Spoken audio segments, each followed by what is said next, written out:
Madam, आज के एजेंडे के अलावा भी कुछ मुद्दे डिस्कस हुए हैं, आप बताएंगे? देखिए, एक बहुत महत्वपूर्ण मुद्दा कई राज्यों ने, जिसमें दिल्ली भी शामिल है, पंजाब भी शामिल है, पश्चिम बंगाल भी शामिल है, एक बहुत महत्वपूर्ण मुद्दा कई सारे फाइनेंस मिनिस्टर्स ने उठाया कि क्यों जीएसटी को पीएमएलए यानी prevention of money laundering act के तहत लाया गया है।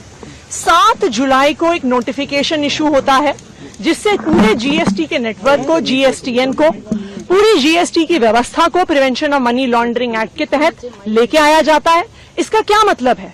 इसका ये मतलब है कि जो लोग भी जीएसटी भरते हैं, चाहे आपका छोटा से छोटा बिजनेस हो या बड़े से बड़ा कंपनी आप चलाते हैं, अब आपको पीएमएलए के तहत ईडी प्रोसिक्यूट कर सकती है। इसका क्या मतलब है कि अगर किसी मजबूरी वश कोई ऐसे व्यापारी हैं जो अगर जीएसटी नहीं भर रहे हैं, अब सिर्फ जीएसटी उन पे केस नहीं करेगी, ईडी उन पे केस कर सकती है। और हम सबने देखा है कि किस तरह से ईडी को इस्तेमाल किया जाता है लोगों को परेशान करने के लिए, अरेस्ट करने के लिए, महीनों तक बेल ना देने के लिए। तो अब देश के करोड़ों व्यापारियों पर क्या ईडी के केस चलेंगे?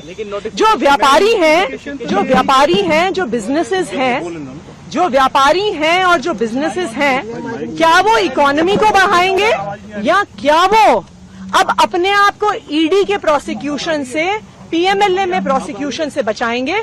हम इसका पुरजोर विरोध करते हैं और बहुत सारे फाइनेंस मिनिस्टर्स ने विरोध किया है, चाहे वो दिल्ली हो, पंजाब हो, पश्चिम बंगाल हो, राजस्थान हो, सबने डिमांड करी है कि इस पर, तमिलनाडु हो, कि इस पर जीएसटी काउंसिल में चर्चा होनी चाहिए।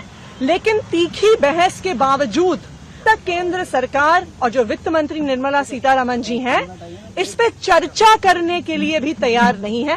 तो हमने आग्रह किया है कि इस पे चर्चा होनी चाहिए, चाहे मीटिंग कितनी भी लंबी चले। करोड़ों व्यापारियों की जिंदगी, देश की अर्थव्यवस्था इससे जुड़ी हुई है। मैम, टैक्स एक्सपर्ट ये कहते हैं कि जो